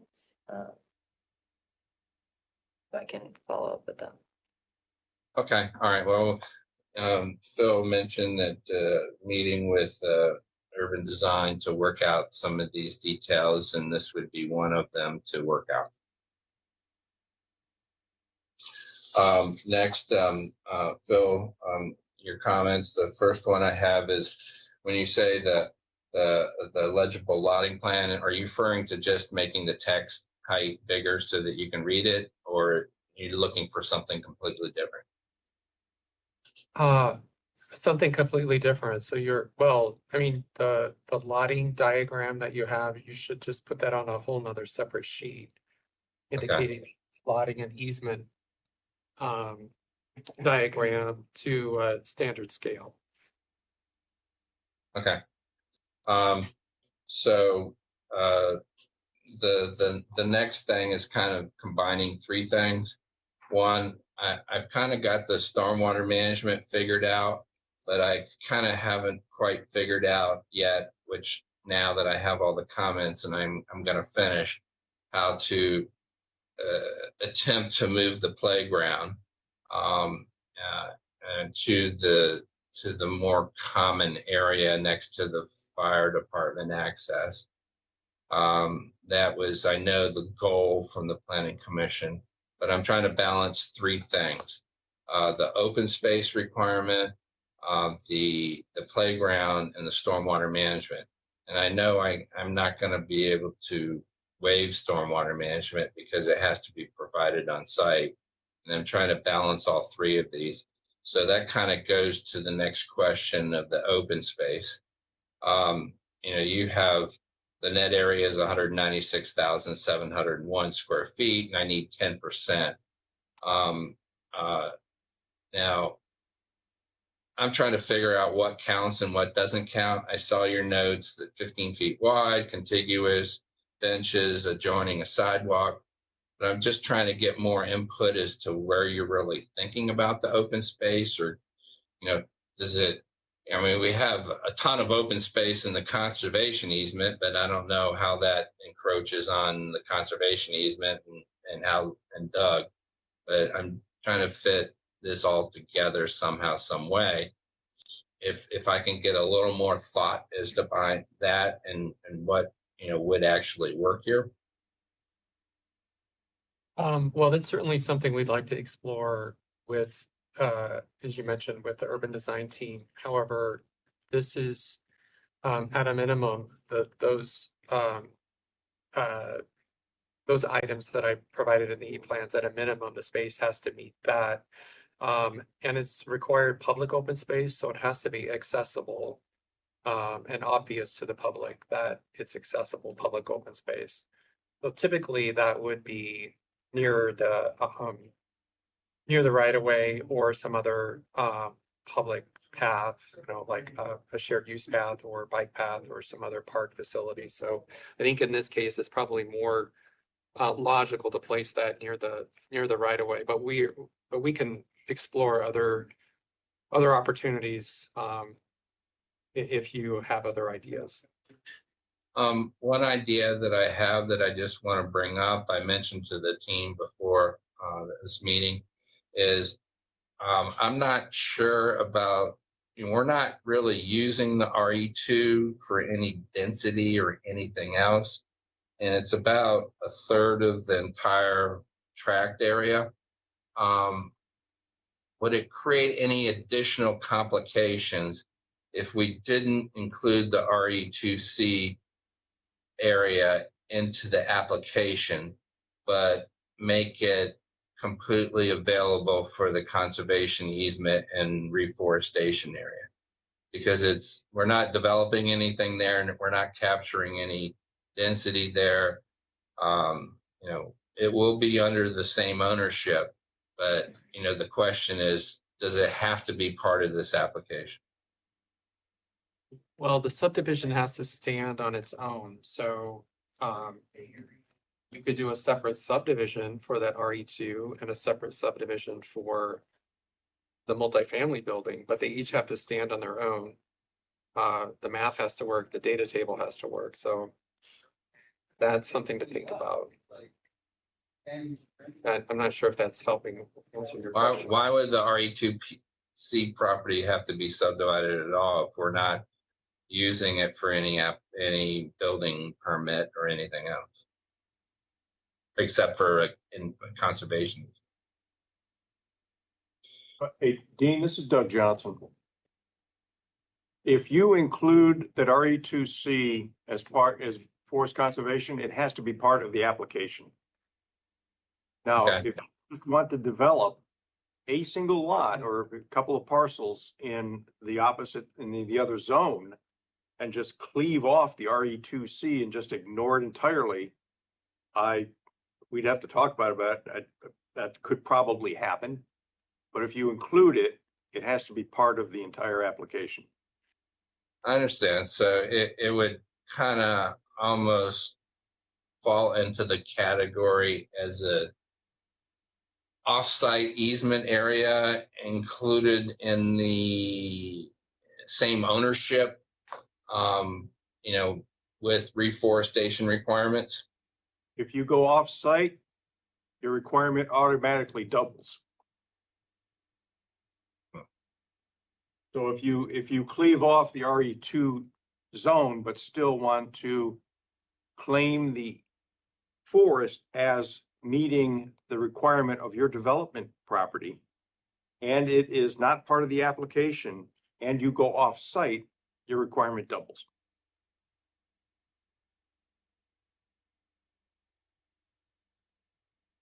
Okay, I have to work through the worksheet and probably talk to you about that, because like 80% of the forest really is in the RE2C property. And if we're not clearing it and only afforesting it, I have to think that through. But, I can think it through, discuss it with you, and we can make a decision with the urban design team to come up with the best solution. Okay. Hey, Dean, it's Mark Etheridge real quick. If you do separate that property out, the PE for the property that you're developing is going to go up a lot for your stormwater computations.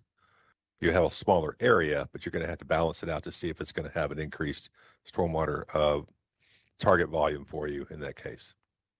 Yeah, I understand. So I'm just trying So to balance everything to make yeah. it work, and I get that. And I just want to throw it out there so you have that available to you, so you can put that in part of your balancing act. I see also you would be creating a landlocked parcel, so you have to provide easement access to that back parcel. okay, that's probably less of an issue. Well, we'll figure it out. I don't want to get into it all here right now because we'll run into the next one. All right, so that's my tight wire act. What Dean, else? Yes. Dean, this is Doug Johnson. There's a couple of comments that came up late last week. I wasn't able to get them in before the deadline. I've been asked to just highlight a couple of things. One is that since this site was built on it's built on fill material. If this moves forward as it is currently shown, the reforestation has to occur within the stream buffer. You're going to have to provide soil mitigation for that area because it is fill material and it's a lousy environment to put reforestation material in. Also, the previous concept plan, you showed an incursion into the stream valley buffer for stormwater management. If that is still going, it's not shown on this particular concept, but if that is going to continue, understand that you have to buffer average the amount of incursion that you're doing. So that could push out the stream valley buffer as it is currently shown. Just something to keep in mind.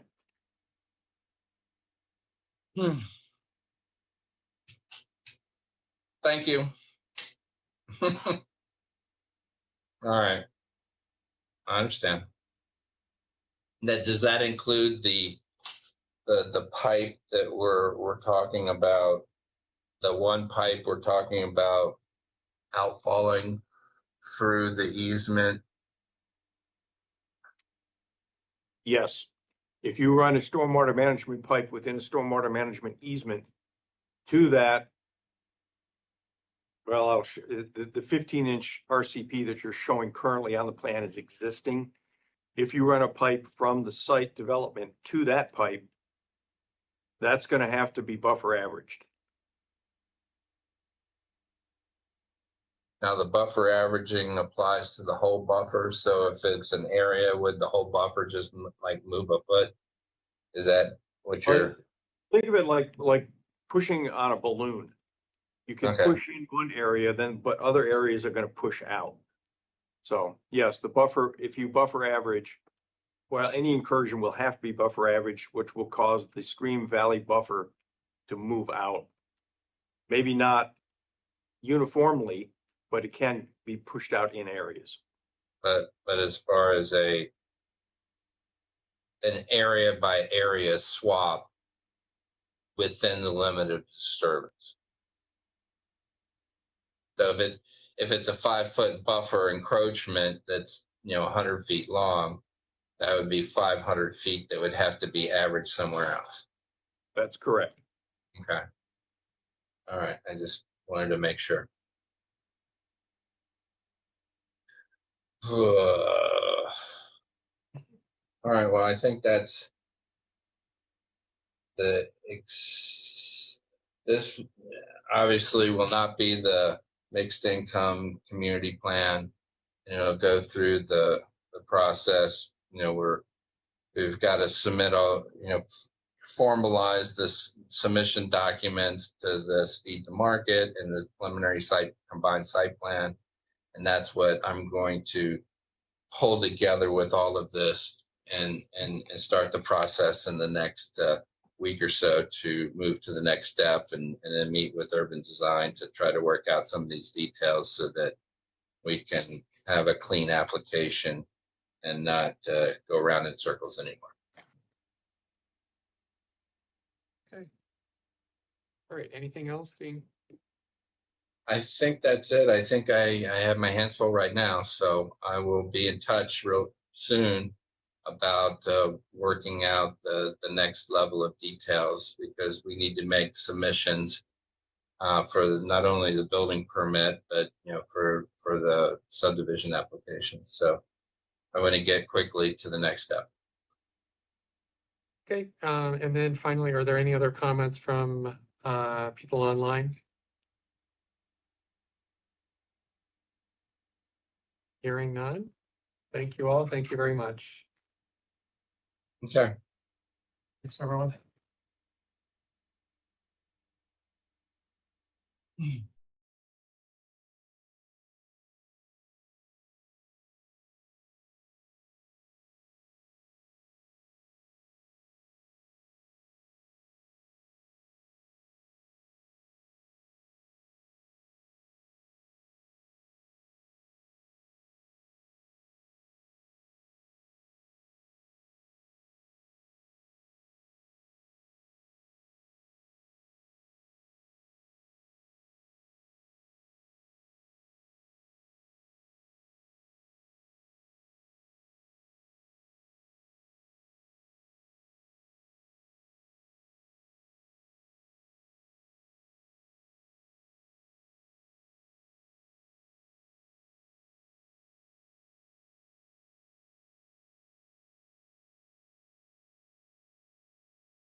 the fifth and last item for DRC, Central Square, site plan, preliminary plan, and forest conservation plan all running together. Josh Penn is the lead reviewer for County. I'm the lead reviewer on the site plan. John Casey's the lead reviewer on the preliminary plan. That is correct. So we have a co-lead on this one that we're taking forward today. Trying to think of the biggest issues here, and I think overall there's a lot of comments, a lot of things to work through. I think a lot of it is going to be coming from our design division in terms of what they saw earlier, what they're seeing now, and the differences between the LMA and the site plan, preliminary plan, the stages. So I think that's probably the best place to start, but it is your meeting and I want to make sure that you guys have the most time you have to ask questions. Thank you. Josh, appreciate it. Patrick O'Neill, I don't know what record we're keeping, but from Lurch Brewer for the record. We have a bunch of sort of clarifications we're seeking, and then we sort of identified what we think are the two big issues that you were alluding to, which is the open space and connectivity, which are primarily site plan issues as they were laid out in the DRC comments. So if you don't mind, we take a little bit of time to go through quickly the preliminary plan comments that we're looking to get some clarity on. And going to number 34, comment 34. There was a comment for additional common open space.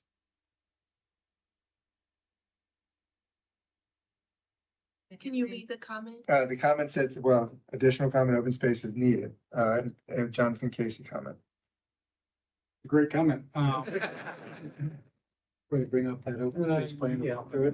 And I'll, as you're getting familiar with it, our thought is that the data table is a little bit confusing. That's exactly with percentages and area. And so our thought is it's just, we have actually more area than's required for common open space. So that threw us off a little bit, but we recognize that might have been a little confusing. So we're going to correct that for the resubmittal. And as long as we're on the same page to acknowledge that was that. just the math was not mathing.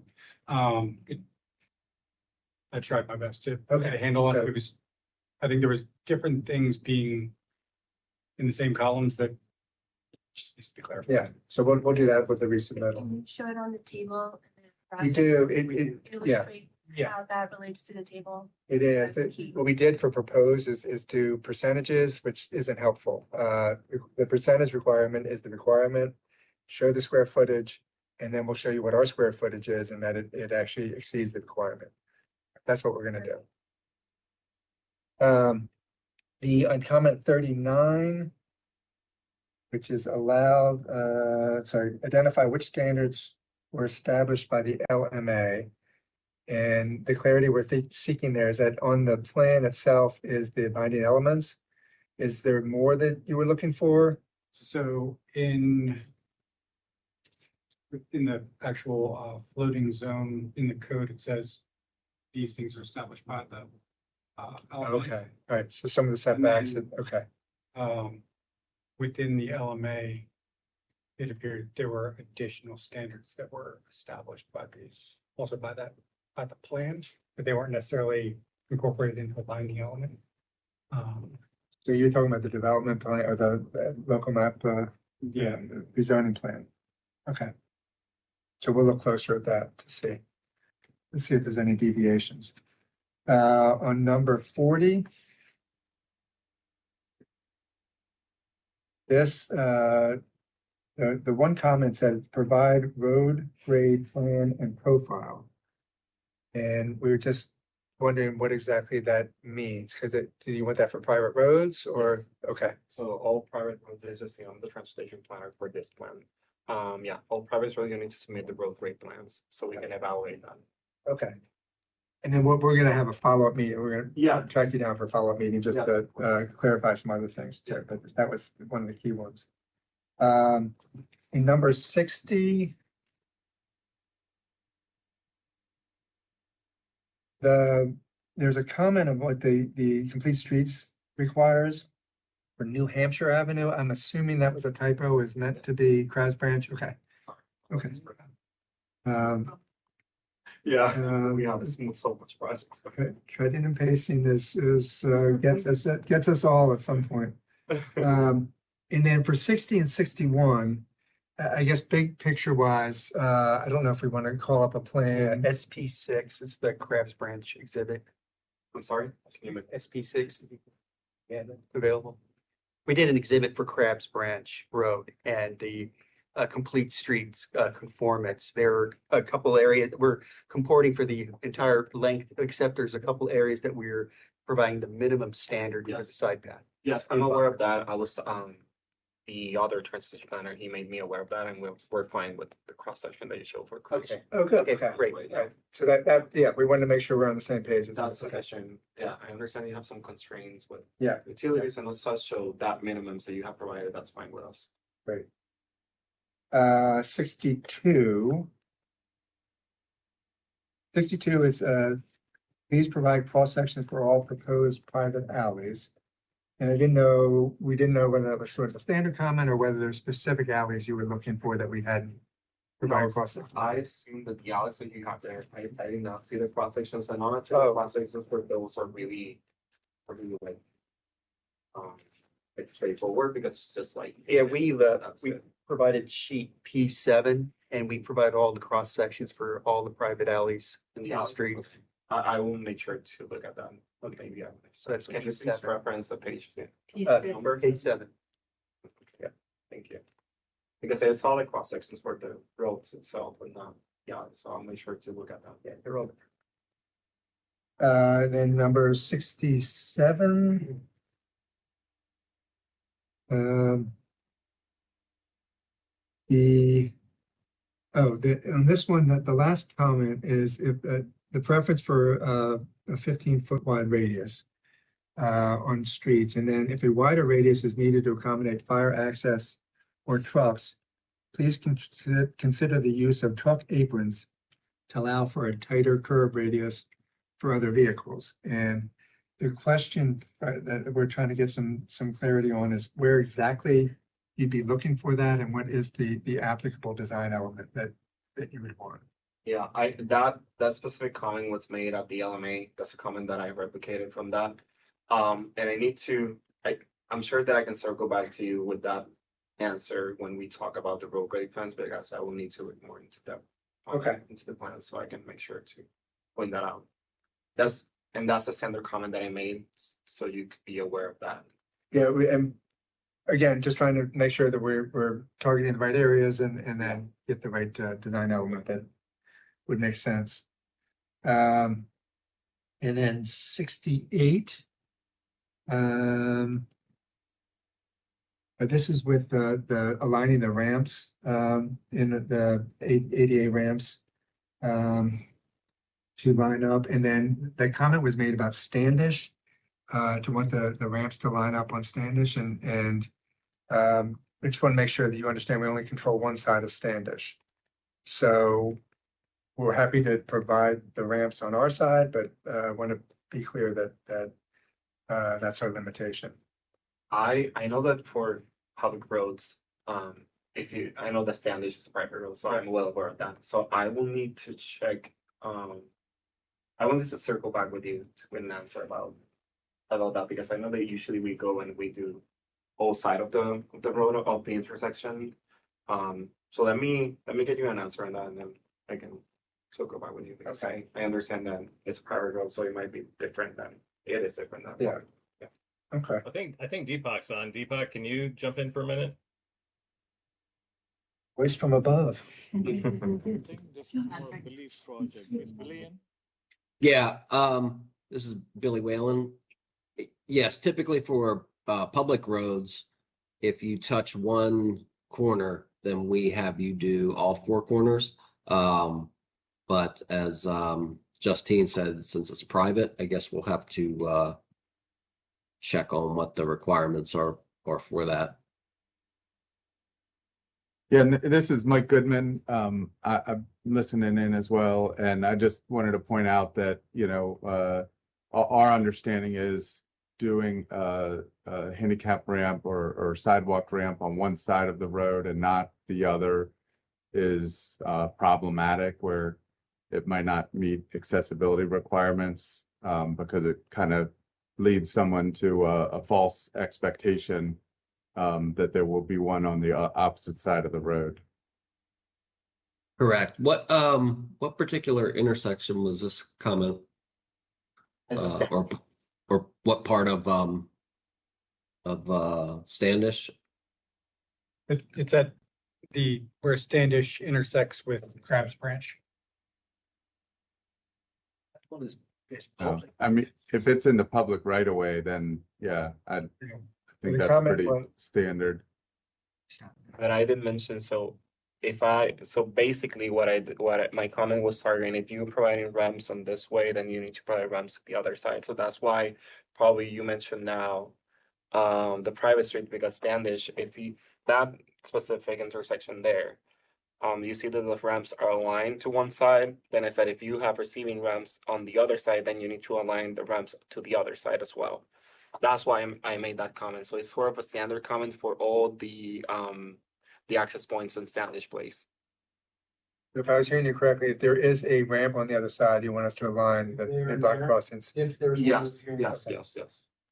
Yeah, so I just want, that was my next question. I just want to make sure the comment on Standish was to have the ramps on Crabs Branch Way, which cross Standish, to line up. I mean, these ramps are actually along Crabs Branch Way, correct? Is that what you're saying, Justine? Josh is gonna point so that Jeff you already see. pointed. Yeah, I pointed, but you couldn't see Patrick. Each pen is gonna point on screen. So the two Joshes will get. Great, yeah. So on our side, if we've got a receiving ramp on the other side of our internal intersection on Standish where the hand is, we'll put a ramp on our side to the curb so that it could go to a receiving ramp. We just need to check out the conditions. Okay. Like Mike said, we don't want to send someone to a crosswalk that doesn't go anywhere. Yeah, understood. Okay, thank you. That was it for preliminary plan comments. Am I missing anything, team, that we were seeking some confirmation or clarity on? Okay. Shifting gears now to the site plan comments, and Josh, you alluded to the fact that it makes sense from our perspective to have a meeting with Natasha, particularly because a lot of your design comments are worth talking about. We also acknowledge that there's the new team involved now. So life has changed for you all in a dramatic way, and for this project in particular, because we had that local map amendment where the open space along Crabs Branch was a key discussion point. We had 2 design meetings with staff for local map amendments, so that was pretty dramatic in making sure we get it right. The applicant was wanting to make sure that they understood what the design layout constraints were going to be and what the unit yield was going to be. So it was very important to get that right at that time. So we're coming back again in a more refined way, and we need to kind of put pen to paper again and figure out how we can do this stuff. Address the comments that have been made. We want to also make it clear as we get into that meeting that for those of you who weren't involved, those design discussions in the LMA process resulted in the loss of 5 units that otherwise were going to be within that central open space along Crabs Branch. So there's been a lot of concessions thus far, and if we take at face value all the comments and being able to comply with them, that puts in play another 10 more units that could be lost as a result of being able to hit the marks, the design and connectivity marks that staff wants. So we're going to have a discussion, but it's helpful for everybody to come from the same basic understanding that a lot's been done to date, and we're going to keep doing it. But there's a lot of space. That's why you see Natasha here and some of the others. Yeah. Yeah. Because they were very involved. So I- Yeah, like we brought the other staff up to speed along like whatever the charrette that we had and Yeah. the discussion that we had, so everybody is on board. It's sensitized to that. Okay. But it's just the comment that you are receiving now, it's more site plan detail comments versus like at the LMA, we did not see any architecture, we did not discuss any like Right. detail of the open space. So this is a time to like say those comments, not Yeah. like we are. I understand. I didn't know what everybody knew and I wanted Yeah. to establish a baseline that Speed we're. on the application. So we've met with Natasha, we met with, Just- Aaron. Just to add, Dash is assigned to this application as the design reviewer to provide the continuity that you're speaking of. And she has been the sort of the continuous design reviewer both before as well as now. So yeah, she'll be part of the team. I think we'll be We're all learning how this new process is gonna work, so that's good to know. And so can we, I mean, it might, I don't know the best time to set up a meeting, but that's kind of the first meeting that makes sense for us. Set that up. And sooner rather than later, because the other big picture issue for you all to hopefully be sensitive to is that the we've been moving pretty fast with your help on the local map amendment. Got the rezoning, put the plans in as soon as we could, and we're pushing toward an end of the year regulatory approval to coincide with when closing was supposed to happen for the project. So that's the timeframe that we're rushing to, and we appreciate you kind of taking that ride with us and understanding that's important timing wise. Yeah, I understand. We understand the timing of it. Thank you for sharing that with us. I think a lot will be based upon these meetings and your response to the comments that you've received so far, see how much headway we can make and where we're not quite in agreement. We haven't quite seen that yet.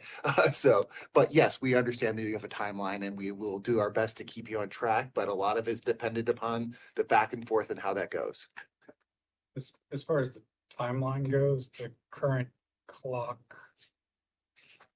might be October 23rd. Granted, I think there's going to be enough back and forth that that probably isn't going to be feasible. But we'll keep your deadline in mind as we're. Yeah, that's why we're putting the end of the year marker out there to recognize that there's some stuff to work through. But for the most part, if it's not clear, the comments were stuff that we most of which we can comply with and get done in a quick resubmittal. But the open space and connectivity issues are going to be a deeper dive. Any other comments on that? Okay. And then so site plan was really sort of wrapped up in most of those big picture issues. We have comment 62, which is the transparency comment for the condo units. And we just want to make sure that to the extent that we need to seek relief from that, that's what we'll be doing. Is there any concern about us taking that pathway? The comment is, please address the transparency requirements, blank wall and entrance spacing for condos. For some, you were looking at me and I was thinking, I don't believe I made that comment. That was DPS zoning. Yeah. Melissa, are you on the line? Yeah, I'm here. What did you say?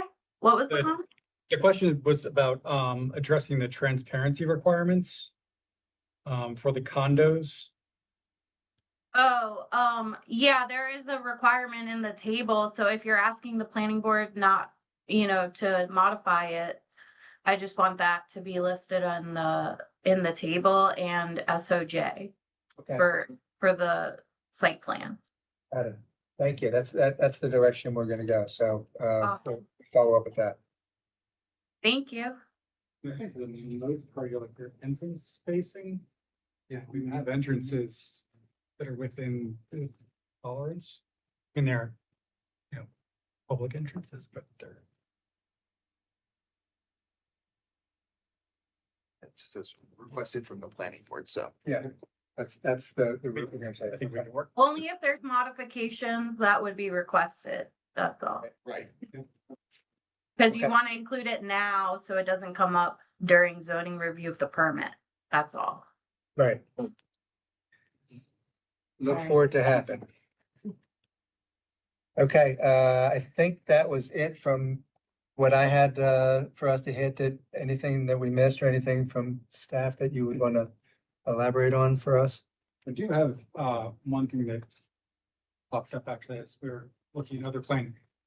So Standish is a private road. Yeah. What kind of standards is it built to? And considering all of your units are going to access it, I think you know that the deal with private roads, we typically have them in their own parcel. Then you have a covenant. Obviously, you don't own the entire road. So I'm currently seeking advice on the best way to deal with that, but I think there may be some work to be done on your end as far as kind of verifying what condition the road is in. I don't know if we know. Josh knows what I'm talking about because we've been down this. Yeah, I'm just curious. Because this road right now is, the parcel line is the center line, basically. There are reciprocal easements for ingress and egress. Easement line follows the center, or is it the entire thing? It goes to the whole way, Standish. It's just shown in different plats, I think. Yeah, it's on different recorded lines. We'll look into Let's drop that up there for you to marinate on. Go run with that. Yeah. Like to give you a challenge. I think that was it for us. I need, The preliminary forest conservation plan certification, E-plans, Yes, I'm looking into that. I got your email, but I haven't had a chance to figure out where it is in that process, but yes, we'll get through that. So first meeting, do we look at calendars now or we'll wait to hear from you about available? I will put together an internal kind of see when people are available and send you some dates and times. Awesome. Thank you. Okay. I think that's it. How much time do you think you're gonna want for that? I think an hour at least. Is it mostly like design comments, the issue or? It's going through all the comments that have been made, getting clarity on what you're trying to achieve, understanding what the constraints are, and then what we can do to address the main concerns. We'll give it an hour and we'll shoot for an hour and a half, and I think we'll have all of our internal parties available for discussions. I think at this point, I think it's really going to come down to the design comments and design and site plan and preliminary plan and how they work together. So I think we'll have this group here in that meeting and we'll set it for an hour and a half at some point. Yeah, that makes sense. And then we'll get it all done. Yeah, I mean, I know it's not Tuesday morning. I'm not used to that hold yet, so if. Yeah, I'll reach you some dates on that. I just want to make sure before I say anything that I have it right. we commit anybody to a course of action. I think that's it. Good to see you all in person. I haven't done this in person in a long time, so it's fun. Yeah. Fun to do this the old fashioned way. Thank you. Thanks, everyone. Appreciate it. Yeah. We recognize that we're staying